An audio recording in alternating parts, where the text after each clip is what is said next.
আসসালামু আলাইকুম। সাম্প্রতিক সাধারণ জ্ঞানের আরও একটা পর্বে আপনাদের স্বাগতম। আজকে আমরা আলোচনা করব দুই একটা পুরস্কার এবং বাংলাদেশের বেশ কিছু খেলাধুলা সম্পর্কে। এবং এইটা বর্তমানে বাংলাদেশের খুব ট্রেন্ডিং টপিক, এই জন্য এই টপিক থেকে প্রশ্ন আসার একটা বড় সম্ভাবনা আছে। চলুন শুরু করি। প্রথমেই আমার পিছনে যেই লেখাটা দেখতে পাচ্ছেন অস্কার। অস্কার হচ্ছে একটা চলচ্চিত্রের পুরস্কার এবং বিশ্বের সবচেয়ে নান্দনিক চলচ্চিত্রের পুরস্কারের কথা বললেও কিন্তু অস্কারের নাম চলে আসবে। এবং অস্কারের পুরস্কারটা আপনারা জেনে থাকবেন যে প্রত্যেক বছর কিন্তু অস্কার অনুষ্ঠিত হয়। অস্কার পুরস্কারের একটা সিরিমনি অনুষ্ঠিত হয় এবং এই বছরে মানে একটা বছরের মধ্যে বিশ্বে যত সুন্দর যত ভালো চলচ্চিত্র হয় সেই চলচ্চিত্রগুলো অস্কারে নমিনেশন পায়। বাংলাদেশেরও কিন্তু বেশ কিছু চলচ্চিত্র মাঝে মধ্যে অস্কারে নমিনেশন পায়। সো এই অস্কারে একটা চলচ্চিত্র আবার এইখানে কি হয়, এইখানে হচ্ছে যে বছরে পুরস্কার পায় সেই চলচ্চিত্রে, মাঝে মধ্যে সেই চলচ্চিত্রের থেকে নায়ক নায়িকা পুরস্কার পায় বা মাঝে মধ্যে বাইরের অন্য কোনো চলচ্চিত্র থেকে নায়ক নায়িকা পুরস্কার পায়, সেরা পরিচালক পুরস্কার পায়। এই জিনিসগুলো বাংলাদেশেও কিন্তু এরকম আছে। ঠিক আছে, সো আমরা অস্কারের ব্যাপারটা দেখব, কারণ অস্কার থেকে মাঝে মধ্যে প্রশ্ন আসে ঢাকা বিশ্ববিদ্যালয় সহ অন্যান্য পাবলিক বিশ্ববিদ্যালয়ে। দেখুন 2025 সালে অস্কারের যে সিরামনিটা হয় সেটা হচ্ছে 97তম ছিল। ঠিক আছে, সো এই 97তম থেকেই কিন্তু প্রশ্ন আসার একটা বড় সম্ভাবনা আছে, কারণ আপনাদের ঢাকা বিশ্ববিদ্যালয় বা অন্যান্য পাবলিক বিশ্ববিদ্যালয়ের পরীক্ষার আগে কিন্তু আর কোনো অস্কার চলচ্চিত্রের পুরস্কারের কোনো অনুষ্ঠান নেই। দেখেন এই পুরস্কারটা মূলত হয় হচ্ছে 2025 সালে 2 মার্চ আমেরিকা লস অ্যাঞ্জেলসে। ঠিক আছে, ডলবি থিয়েটার নামক একটা থিয়েটারে লস অ্যাঞ্জেলসে, আমেরিকার এই লস অ্যাঞ্জেলসকে মানে ভোগ বিলাসের শহর বলা হয়, আমেরিকার সবচেয়ে লাইটিং শহর বললেও ভুল হবে না।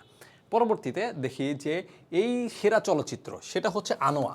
ঠিক আছে, আনোয়া এটা হচ্ছে 7তম কান চলচ্চিত্র পুরস্কারেও এটা হচ্ছে কি পুরস্কার লাভ করে। আর একটা কথা বলি, সেই অস্কারটা হচ্ছে আমেরিকার একটা পুরস্কার, আর কান চলচ্চিত্র পুরস্কার যেটা, কান চলচ্চিত্র পুরস্কার হচ্ছে ফ্রান্সের একটা পুরস্কার।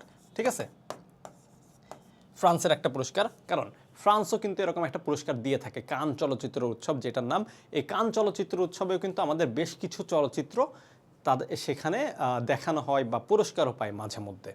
এর পরবর্তীতে আমরা দেখি সেরা অভিনেত্রী হচ্ছে যে মাইকি ম্যাডিসন। ঠিক আছে, আনোয়ার মানে যেই ছবিটা হচ্ছে এখানে পুরস্কার পাইছে সেই ছবিটারই অভিনেত্রী। সেরা অভিনেতা হচ্ছে যে এডিয়ান ব্রডি, সেটা হচ্ছে অন্য চলচ্চিত্র থেকে আসছে, সেটা হচ্ছে যে দ্য ব্রুটালিস্ট থেকে আসছে। এরপরে সেরা পরিচালক শন বেকার, আনোয়া মানে একই চলচ্চিত্র, এই চলচ্চিত্র থেকে নায়িকা এবং পরিচালক দুইজনই হচ্ছে সেরার পুরস্কারটা পায়। এবং এই সেরা আন্তর্জাতিক চলচ্চিত্র আই অ্যাম স্টিল হিয়ার, এটা হচ্ছে ব্রাজিলের একটা চলচ্চিত্র, এইটাকে করা হয়, এটাকে হচ্ছে যে মনোনীত করা হয়। এর পরবর্তীতে আমরা খেলাধুলাতে চলে আসি। বাংলাদেশের খেলাধুলা থেকে সব সময় একটা প্রশ্ন থেকে থাকে, আর আমার পিছনে যে ব্যক্তিকে দেখতে পাচ্ছেন একে আপনারা না চেনার কথা না, একে আপনারা সবাই চেনেন। নাম হচ্ছে হামজা দেওয়ান চৌধুরী। জন্ম যদিও ইংল্যান্ডে, কিন্তু দেশের টানে চলে এসেছেন বাংলাদেশে। শুধু হামজা দেওয়ান চৌধুরী না, হামজার মতো এরকম আরও অনেক খেলোয়াড় যারা অসংখ্য প্রতিভাবান, তারা হচ্ছে বাংলাদেশের হয়ে খেলার সিদ্ধান্ত নিয়েছেন। নিঃসন্দেহে ব্যাপারটা একটা প্রশংসনীয় ব্যাপার, তাই আমরা তাদের পরিচয়টা দেখব। তাদের থেকে প্রশ্ন আসার একটা বড় সম্ভাবনা আছে। এই হামজা দেওয়ান চৌধুরী হচ্ছে ইংল্যান্ডে জন্মগ্রহণ করেন এবং ইংল্যান্ড অনূর্ধ্ব 21 দলের হয়ে একটা ম্যাচও কিন্তু তিনি খেলে ফেলেছিলেন। পরবর্তীতে আবার বাংলাদেশে আসার সিদ্ধান্ত নেন এবং বাংলাদেশের হয়ে এখন পর্যন্ত খেলছেন। বর্তমানে তিনি ইংল্যান্ডের দ্বিতীয় সারির ক্লাব লেস্টার সিটিতে অধিনায়ক হিসেবে আছেন, মানে লেস্টার সিটির অধিনায়ক। এই লেস্টার সিটি কিন্তু একসময় প্রিমিয়ার লিগেরও দল ছিল এবং লেস্টার সিটি 2016-17 সময়ে বা 15-16 সময়ে প্রিমিয়ার লিগে চ্যাম্পিয়নও হয়। ঠিক আছে, আর হামজা দেওয়ান চৌধুরী তার ক্যারিয়ারের শুরু থেকে এই লেস্টার সিটির হয়ে খেলে আসছেন। এখন বাংলাদেশের জার্সিতে কবে অভিষেক হয়?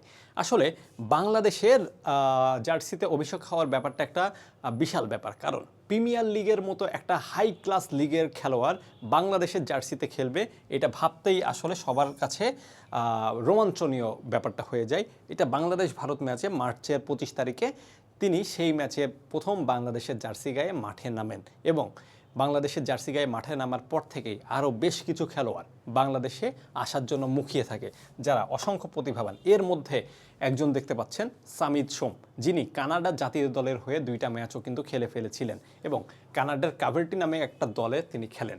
সামিদ সোম মিডফিল্ডার। উনি সিঙ্গাপুরের বিপক্ষে একটাই ম্যাচ খেলেন বাংলাদেশের হয়ে, সেটা হচ্ছে বাংলাদেশের জুনে।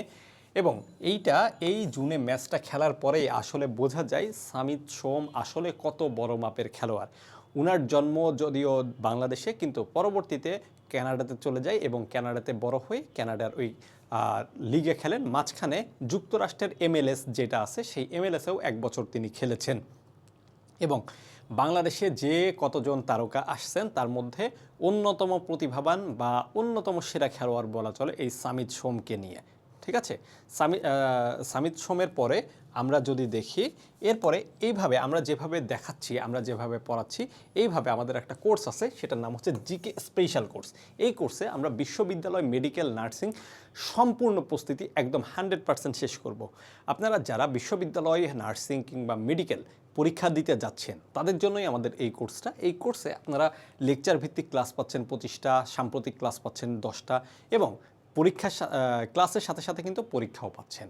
এবং এই সম্পূর্ণ কোর্সটা থাকছে মাত্র 999 টাকায়। কিন্তু কেউ যদি প্রথম 100 জনের মধ্যে ভর্তি হন তাহলে মাত্র 799 টাকায় থাকছে। আর কারোর যদি ফিনান্সিয়াল কোনো প্রবলেম থেকে থাকে তাহলে আমার সাথে যোগাযোগ করলে আমি এই ব্যাপারটা দেখব, হয়তো সম্পূর্ণ ফ্রিও দিতে পারি এটা। আচ্ছা, পরবর্তীতে আমরা চলে যাই, আরও একজন খেলোয়াড়কে আমরা দেখব যার বয়স বর্তমানে খুবই কম। নাম হচ্ছে ফাহমিদুল ইসলাম। ইটালির 4র্থ বিভাগের লিগে খেলে থাকেন। বর্তমানে বাংলাদেশের অনূর্ধ্ব 23 দলের সাথেও তিনি খেলছেন।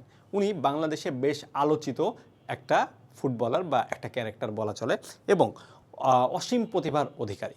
ঠিক আছে, উনি যদিও ফরওয়ার্ড পর্যায়ে এখানে দেওয়া আছে, উনি ফরওয়ার্ড এবং ডিফেন্সিভ 2টা পর্যায়ে কিন্তু খেলতে পারেন। উনি জুন 2025-এ 4 জুন 2025-এ ভুটানের বিপক্ষে বাংলাদেশের একটা ওয়ার্ম আপ ম্যাচ ছিল ঢাকায় জাতীয় স্টেডিয়ামে। সেই ম্যাচে ওনার অভিষেক হয় এবং অভিষেকের পরেই কিন্তু তার খেলার জন্য বেশ প্রশংসা পান। এবং এরকম আরও বেশ কিছু খেলোয়াড় বাংলাদেশের জার্সিতে খেলার জন্য আসছেন। এর মধ্যে আমরা কিউবা মিচেলকে দেখতে পারি, এরকম আরও বেশ কিছু ফুটবলারকে আমরা দেখতে পারি। এবং আমি আপনাদেরকে বলতে পারি, এই যে আগামী বিশ্ববিদ্যালয় সেশন আসতেছে, এইখানে সাধারণ জ্ঞানে একটা প্রশ্ন এই খেলোয়াড়দেরকে নিয়ে, যাদেরকে নিয়ে আমি আলোচনা করলাম, তাদের মধ্য থেকে আপনি পাবেন। তাই এই নাম্বারগুলো হচ্ছে ফ্রি নাম্বারের মতো। এই নাম্বারগুলো আমরা ফেসবুকে, সোশ্যাল মিডিয়ায় সবসময় আমাদের চোখের সামনে দেখে থাকি এই টপিকগুলো। তাই এই নাম্বার থেকে যে প্রশ্নগুলো আসবে, আমার মতে এই প্রশ্নগুলো আপনাদের অবশ্যই পারা উচিত। আজকের মতো এতটুকুই। পরবর্তীতে সাধারণ জ্ঞানের অন্য টপিকে আপনাদের সাথে দেখা হবে। ততক্ষণ পর্যন্ত ভালো থাকবেন, সুস্থ থাকবেন। আল্লাহ হাফেজ।